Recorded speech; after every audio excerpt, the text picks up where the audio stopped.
పౌలు కొరింథీయులకు రాసినటువంటి 2వ పత్రిక 9వ అధ్యాయము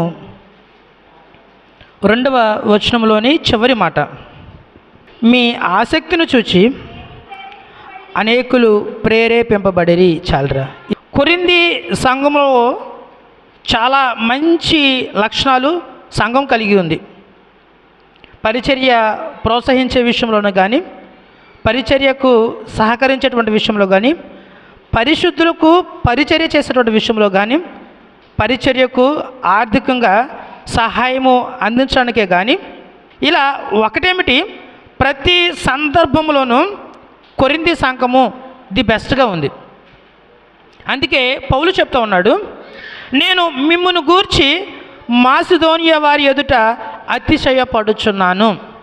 పౌలు గారే అతిశయపడేలాగా కొరింథీ సంఘము బలపరచబడింది. ఒక్క విషయంలో కాదు, అనేకమైన విషయాల్లో వాళ్ళు అభివృద్ధి పరచబడటం, ఆశీర్వదించబడటం, ఆర్థికంగాను ఆధ్యాత్మికంగాను ముందుకు వెళ్ళడం ఒక ఎత్తు అయితే, పౌలు ఆ సంఘాన్ని ప్రశంసిస్తూ ఒక మాట చెప్తా ఉన్నాడు. అది ఏమిటంటే, మీ ఆసక్తిని చూచి అనేకులు ప్రేరేపింపబడిరి. ప్రెజెంట్ హల్లెలూయా. ఇదే మన వాక్య సందేశం. మన ఆసక్తిని చూచి ఇతరులు ప్రేరేపింపబడాలి. ఇదిగో ఫలానా సంఘము ఒకప్పుడు ఒక విధంగా ఉండేది, ఇప్పుడు చాలా అడ్వాన్స్డ్గా, అది ఆర్థికంగా కాదు ఆధ్యాత్మికంగా ముందుకు వెళ్ళింది. అప్పుడు సంఘం అంటే చాలా చిన్నగా ఉండేది, ఇప్పుడు చాలా విస్తరించబడింది, చాలా బలపరచబడింది. ప్రార్థనలో కానీ, వాక్యంలో కానీ, పాటలలో కానీ, సంఘ క్రమంలోనే కానీ అనే విధంగా మన సంఘము ఇతరులకి ప్రేరణ కలిగించే విధంగా దేవుడు బలపరుచునుగాక. ఆ విధంగా సంఘాన్ని దేవుడు అభివృద్ధి పదంలోనికి ముందుకు నడిపించునుగాక. మనకి ముందు ఏముండాలంటే ఆసక్తి ఉండాలి. మనకి ఎలాంటి ఆసక్తి ఉంటుందంటే, ఎవరన్నా 2-4 వాయిస్ రైజ్ అయ్యి కొంచెం గట్టిగా మాట్లాడుతూ ఉన్నారంటే అసలు వాళ్ళు ఏం మాట్లాడుకుంటున్నారు, అక్కడ అంతమంది ఉన్నారంటే మొత్తానికి అక్కడ ఏదో జరిగిపోయింది. ఏం జరిగింది, ఇది మనకున్నటువంటి ఆసక్తి. ఈ ఆసక్తి అడ్వాన్స్డ్గా ఎలా వెళ్ళిందంటే, మన ఫోన్లో వాట్సాప్లో స్టేటస్ ఉంటుంది కదా, ఏమన్నా స్టేటస్ ఉంటుందా? ఈ పేరులోనే ఉంటుంది స్టేటస్ అని. కానీ దాన్ని మనం ఏం చేస్తామంటే, మన స్టేటస్ ఏదో ఉందో దాన్ని ఆ స్టేటస్లో పెడతాం. ఫర్ సపోజ్ భార్య భర్తలు ఏదన్నా గొడవ పడ్డారనుకోండి, వెంటనే స్టేటస్లో పెడతాం. గొనవైతే భార్య దొరుకుతారు ఇది అటుది, ఓహో వీళ్ళు మొత్తానికి ఏదో గొడవ పడ్డారు, అలా మిస్సెస్కి హింట్ అవ్వడం కోసం నువ్వు గుణవతి కాదు, గుణవతి దొరికితే ఎంత బాగుంటుందో అని పెట్టాడని ఆ చదివే వాళ్ళకి అర్థం అవ్వాలి. అత్త కోడలకి ఏదైనా చిన్న గొడవ వచ్చిందనుకో, కొటేషన్లు పెడతారు. మంచి కొటేషన్లు ఎక్కడ ఎదుగుతారో తెలియదు, కానీ ఆసక్తి అనమాట. జనానికి తెలియపరచాలి, అదొక ఆసక్తి. ఆ స్టేటస్ ఏం పెట్టారో అది చూడటం అనేది కొంతమంది స్టేటస్ పెట్టగానే టింగ్ చేస్తారు అంతే. అసలు ఎప్పుడు స్టేటస్ పెడతారని చూస్తారో ఏంటో తెలియదు అంతే. స్టేటస్ పెట్టామా అది చూసేయాలి అంతే. మనకు ఉండాల్సింది నలుగురు ఏం మాట్లాడుకుంటున్నారు, నలుగురు ఏం చేస్తూ ఉన్నారు, ఎవరి జీవితంలో ఏముంది, ఎవరు ఎలా ఉన్నారు, ఇది కాదు మనకు ఉండాల్సినటువంటి ఆసక్తి. బైబిల్ చాలా క్లియర్గా ఒక 5 విషయాల్లో ఆసక్తి కనపరచమని పర్టికులర్గా చెప్పింది. ఆ 5 విషయాలు చాలా క్లుప్తంగా ఒక 20 నిమిషాల్లో ముగించి కొన్ని విషయాలు మనం మాట్లాడుకోవాల్సినవి ఉన్నాయి కాబట్టి వాటి గురించి చర్చిద్దాం. అపోస్తుల కార్యాల గ్రంథము 17వ అధ్యాయము, అపోస్తుల కార్యాల గ్రంథము 17వ అధ్యాయము 11వ వచనం. వీరు తెసలోనికలో ఉన్న వారి కంటే ఘనులై ఉండిరి గనుక ఆసక్తితో వాక్యమును అంగీకరించి పౌలను శీలయను చెప్పిన సంగతులు అలాగున్నవో లేవో అని ప్రతి దినమును లేఖనములు పరిశోధించుచు వచ్చిరి. ప్రజలు హల్లెలూయా, హల్లెలూయా. ఎలాంటి వాళ్ళు ఈ సంఘస్థులు అంటే, అక్కడికి పంపింది మామూలు వ్యక్తులు కాదు. ఎవరు అంటే పౌలు, శీల. పౌలును శీలయును చెప్పిన సంగతులు అలాగూ ఉన్నవో లేవో అని ఏం చేస్తూ ఉన్నారు? లేఖనములను పరిశోధిస్తూ ఉన్నారు. ఎప్పుడు అంటే ఆదివారం చర్చ అవ్వగానే సాయంత్రం కూర్చుని అసలు ఆయన చెప్పింది కరెక్టా కాదని కాదు, దానికి ముందు రాయబడినమాట ప్రతిదినము. ఎప్పుడు? ప్రతిదినము అంటే ఆయన చెప్పిన మాటలు అవి. ఫర్ సపోజ్ ఈరోజు సందేశమే తీసుకోండి. ఏం వాక్య సందేశం అంటే ఆసక్తి. ఏ విషయాల్లో ఆసక్తి ఉండాలి? నేను సమయానుకూలతను బట్టి చాలా విషయాలు ఆసక్తి ఉండాలి. సమయానుకూలతను బట్టి ప్రాముఖ్యమైనటువంటి ఒక 4-5 మీకు చెప్తాను. తర్వాత దాన్ని ఏం చేయాలంటే ఇంటికి వెళ్ళిన తర్వాత ఇంకా వాటికి యాడ్ చేసుకుని ఇంకా ఇలాంటి విషయాలు మనం ఆసక్తి ఉంటే బాగుంటుందేమో, ఇలాంటి విషయాలు మనం బలపడితే బాగుంటుందేమో, ఇలాంటి విషయాలు ముందుకు వెళ్తే బాగుంటుందేమో అని ప్రతిరోజు వాక్యాన్ని ఏం చేయాలి తెలుసా? ఏం చేయాలి? మనం ఏ స్టేజ్లో ఉన్నామంటే చదివే స్టేజ్లో ఉన్నాం. చదవటం వేరు, పరిశోధించడం వేరు. ఈ సంఘస్థులు ఏ స్టేజ్లో ఉన్నారంటే చదివేసే స్టేజ్ ఎప్పుడో దాటేశారు. ఇప్పుడు ఏం చేస్తారంటే ఆయన చెప్పిన విషయాలు ఈ అంశం మీద పెడితే ఆ అంశం మీద ఇంకా ఎక్కువ లోతులోనికి ఏం చేస్తారంటే వాక్య ధ్యానములను పరిశోధిస్తూ ఉన్నారు. వాక్యము చదవట ఎందు ఇక్కడ రాయబడిన మాట 11వ వచనంలో ఉంటుంది, వీరు తెసలోనికలో ఉన్న వారి కంటే ఘనులై ఉండిరి. ఎందులో అంటే ఆ ఘనము ఎందులో అంటే వాక్యములో ఉన్నటువంటి జ్ఞానం బట్టి. మనము గత వారము ఏ వాక్యము చెప్పామో కానీ గుర్తించుకోలేము, కానీ ఈ సంఘము అంట ఆ వారంలో చెప్పిన ప్రతి సందర్భాన్ని పరిశోధిస్తూ ఉన్నారు. ఒక సేవకునికి చెప్తూ ఉన్నా, బైబిల్ ఇప్పుడు క్లోజ్ చేసామంటే మరలా ఆదివారం దుమ్ము దులుపు తీసుకురావడం కాదు, కానీ కుదిరినప్పుడల్లా వాక్యం మీద మనం ఏం చేయాలి? కొంచెం ఆసక్తి అనేది కనపరచాలి. పౌలు అంటున్నాడు ఈ సంఘము అంట గనులైన వారు అంట. ఎందులో అంటే వాక్యమును. ఇక్కడ రాయబడినమాట గనుక ఆసక్తితో వాక్యమును అంగీకరించి. ఆసక్తి ఎందులో ఉందంటే వాక్యమును అంగీకరించడంలోను, వాక్యాన్ని పరిశోధించటంలోను. ఈరోజు నుంచి ఒక చక్కటి తీర్మానం తీసుకోవచ్చు కదా మీరు కూడా. ప్రతిరోజు నేను కూడా ఒక 2 అధ్యాయాలు అంతెందుకు లేకపోయి ఒక అధ్యాయం అన్నా చక్కగా చదువుకుంటూ వెళ్తాను అని. ఆ అమ్మ అక్కడ గొడవ పడిందంటే పూర్వత్రాలన్నీ ఎప్పుడు ఎక్కడ ఎవరి మీద ఎందుకు గొడవ పడుతుందో 5 నిమిషాలు వచ్చి అప్పుడు దాకా సరైన అన్నం తినడానికి కూడా చాలా ఇబ్బందిగా ఉంటుంది. అంతే, అది తెలియాలి. మనసు ప్రశాంతంగా ఉండాలి. మనకు ఉండాల్సింది లోకానుసారమైనటువంటి విషయాల మీద కదా ఆసక్తి.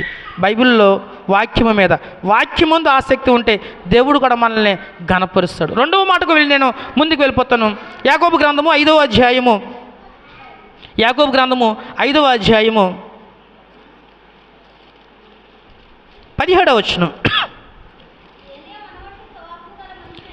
ఏలియా మన వంటి స్వభావము గల మనుషుడే, వర్షింపకుండానట్లు అతడు ఆసక్తితో ప్రార్థన చేయగా 3.5 సంవత్సరముల వరకు భూమి మీద వర్షింపలేదు. ప్రజలు హల్లెలూయా. ముందే చెప్తా ఉంది బైబిల్. చేసింది ఎవరు అంటే ఏలియా. అమ్మో ఏలియా ప్రవక్త కదా అని మీరు అనుకోవచ్చని బైబిల్ చెప్తున్న మాట ఏంటంటే ఏలియా ఎవరు? మనలాంటి స్వభావం కలిగిన వాడే. ఏలియా యొక్క జీవితం గురించి మనం ధ్యానించాము.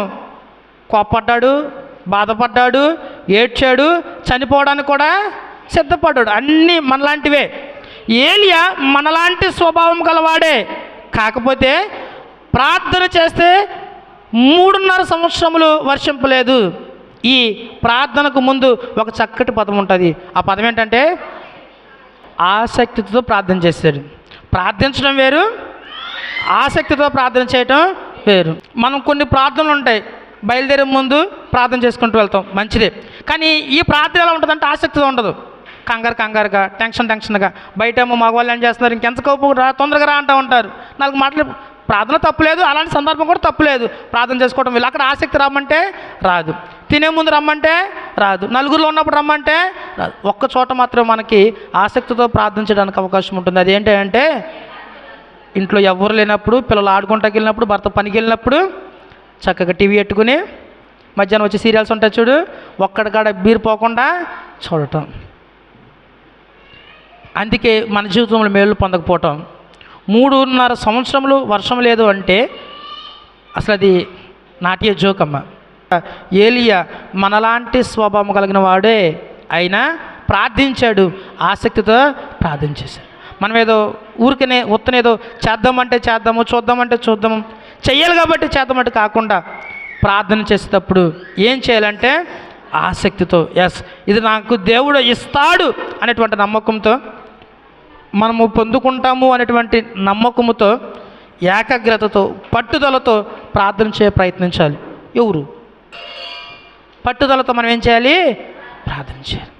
ఆసక్తి వాక్యమందు ఉండాలి, ఆసక్తి ప్రార్థన యందు ఉండాలి. మూడవ మాట చెప్పి నేను ముగించడానికి వెళ్తూ ఉన్నా. సంఖ్యాకాండము 25వ అధ్యాయము 13వ వచనం.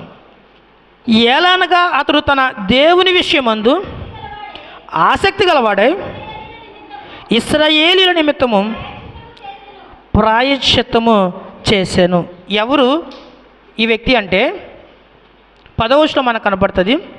అప్పుడు యెహోవా మోషేకు ఇలాగ ఆజ్ఞ ఇచ్చెను, యాజకుడైన అహరోను మనవడును ఎలియాజరు కుమారుడైన ఫినెహాసు ఇతను ఏం చేశాడు అంటే, వారి మధ్యను నేను వారవలేని దానిని తాను వారవలేకపోవటం వలన ఇశ్రాయేలీయుల మీద నుండి నా కోపమును మళ్లించాను. ఫినెహాసు గురించి మీకు చెప్పాను. ఒక ఇద్దరు వ్యక్తులు, అందులో స్త్రీ పేరు కొబ్జీ. ఏం చేస్తుందా అంటే, జిమ్రీ కొబ్జీ వీళ్ళిద్దరూ కలిసి ఇశ్రాయేలు ఒక పక్క ఉంటారు, మోషే వాళ్ళకి ఎదురుగా ఉంటారు. జిమ్రీ కొబ్జీ ఇద్దరు ఏం చేశారంటే, మోషే ముందుగా గదిలోనికి వెళ్ళిపోయి తలుపేసుకొని పాపము చేయబోతూ ఉన్నారు. మోషే ఎదురుగానే ఉన్నాడు. ఈ ఫినెహాస్ ఏం చేశాడంటే, ఎదురుగా ఒక విల్లుంటే విల్లు తీసి ఇలా విసిరితే ఆ గదిలో మంచం మీద ఉన్నటువంటి జిమ్రీ కొబ్జీ వాళ్ళిద్దరి మీదకి వెళ్ళి బాణము దిగి చచ్చిపోతారు. వాళ్ళిద్దరూ పాపము చేస్తూ ఉంటే అందరూ అలా చూశారు తప్ప ఎవరు రియాక్ట్ అవ్వాల. ఫినెహాస్ ఏం చేశాడో తెలుసా? వాళ్ళు తప్పు చేస్తూ ఉంటే ఆ తప్పును చూడలేక వాళ్ళిద్దరిని చంపేశాడు. నేను ఓర్వలేను, తప్పు చేస్తే పాపం చేస్తే నేను ఎలాంటి మనస్తత్వం కలిగి ఉన్నానో ఫినెహాస్ కూడా అలాంటి మనస్తత్వం కలిగి ఉన్నాడు. ఇక్కడ రాయబడిన మాట 13వ వచనంలో మనకి చక్కగా ఆ మాట మనకి కనపడతాడు. అతనికి ఉన్నటువంటి ఆసక్తి అది నిత్యమైన యాజక నిబంధనగా అతనికిని అతని సంతానముకు కలిగి ఉండును. ఎలయనగా అతడు తన దేవుని విషయమందు ఆసక్తి గలవాడై. మనము కూడా ఫినెహాసులాగా తప్పు విషయంలో, పాపము విషయంలో మనము చేయటం పక్కనెట్టండి, ఆ రోజులు ఎప్పుడో వెళ్ళిపోయి పాపాన్ని ప్రోత్సహించేటువంటి విషయంలో కూడా చాలా జాగ్రత్తగా ఉండాలి. తప్పును చూసి దాన్ని కప్పి చుప్పేటువంటి ప్రయత్నాలు కూడా మనం ఏం చేయకూడదు. ఫినెహాసు ఈ పరిశుద్ధత విషయంలో ఎలాంటి ఆసక్తి కనపరిచాడు, అలాంటిని చూడడానికి కాదు కదా, వినడానికి కూడా చిరాకు పుట్టేసి చంపేయాలి అనంత కోపము ఫినెహాసులో ఉంది.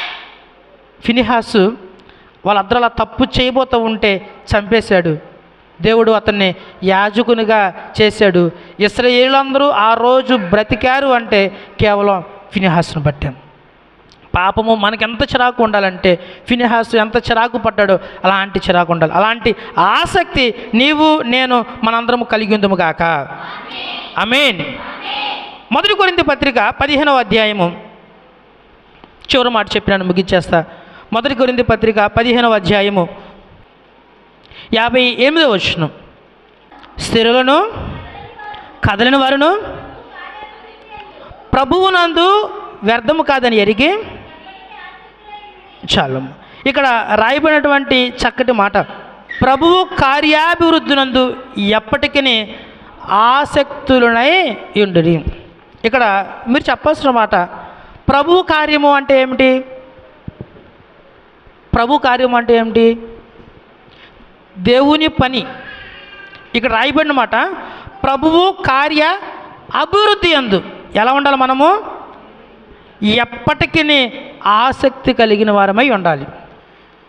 మనము పరిచర్య సంఘం ద్వారా చేయాలి. పరిచర్యలో సంఘాన్ని ఇంకా ముందుకు పంపించాలి. దానికి ముందు ఒక మాట రాయబడి ఉంది, మీ ప్రయాసము ప్రభువునందు వ్యర్థము కాదు. దేవుని యొక్క సువార్త పరిచర్య వ్యాప్తిలో నువ్వెంతైతే కష్టపడతావో, నువ్వెంతైతే ఖర్చు పెడతావో, ఎంత సమయాన్ని అయితే వెచ్చిస్తావో అది ఎప్పటికీ వ్యర్థము కాదు. కొంతమంది పరిచర్యలో అంటి ముట్టనట్టు, చూసి చూడనట్టు, మంద కాదులే, మన పని వచ్చినప్పుడు మనము చేద్దాంలే, ఇలాంటి ఆలోచన కలిగి ఉంటారు. ప్రభు పనిలో మనము సహాయం చేసేవారుగా ఉండాలి.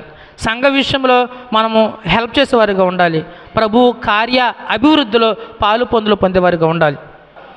మన ఆసక్తి లోకానుసారమైన విషయాల్లో ఉంటే మానేద్దాం. అంత్య దినాల్లో మనం ఉన్నాం, అపాయకరమైన దినాల్లో మనం ఉన్నాం. మన ఆసక్తిని దేవుడు వైపుకి తప్పకుండా ఉంటే సాతాను మన ఆసక్తిని ఏ విషయాల మీద పెడతాడు అంటే లోకానుసారమైనటువంటి ఫ్రెండ్షిప్ల మీద, లోకానుసారమైనటువంటి టీవీల మీద, సరదాల మీద, షికారుల మీద, నాటికల మీద, సీరియల్స్ల మీద, సినిమాల మీద, ఇలాంటి టైంపాస్ విషయాల మీదకి మళ్లింపచేస్తాడు. మళ్లింపచేసే లోపల మన ఆసక్తి ఏ విషయాల మీద ఉంటాడంటే వాక్యం అందు ఉండాలి. రెండవది ప్రార్థన యందు ఉండాలి. మూడవది పరిశుద్ధత యందు ఉండాలి. చివరిగా మన ఆసక్తి దేని మీద ఉండాలంటే దేవుని యొక్క పని యందు ఉండాలి. లోకానుసారమైన విషయాలు పక్కన పెడదాం. మన సంఘాన్ని కూడా దేవుడు ఆస్వాదించాలి అంటే, మన సంఘాన్ని చూపించి ఇంకో సంఘానికి చెప్పాలి అంటే మనకు ఒక చక్కని మాట చెప్పా, మన ఆసక్తి ఇతరులకు ఎలా ఉండాలి? ప్రేరణ కలిగించే విధంగా ఉండాలి. అర్థమైందమ్మా? ఫస్ట్ మాట నేనేం చెప్పా? మన ఆసక్తి ఇతర సంఘాలకి ప్రేరణ కలిగించే ఉండాలి. అమ్మ వాళ్ళు 10 కంటే 10:30కి వెళ్తున్నారు కాబట్టి మిగతా సంఘాలు ఏం చేయాలి? అలా 10:30కి వెళ్తాం, మనం ఎన్నింటికి వెళ్ళాలి? అది కాదు ఆసక్తి, అది కాదు ప్రేరణ. అంటే 10 కంటే 10కి వాళ్ళు సంఘ కార్యక్రమాల్లో విరివిగా పొందుతారు. సంఘాన్ని అభివృద్ధి పదంలోకి తీసుకెళ్లే విధంగా ఎప్పుడు ఏదో ఒక యాక్టివిటీ చేస్తారు.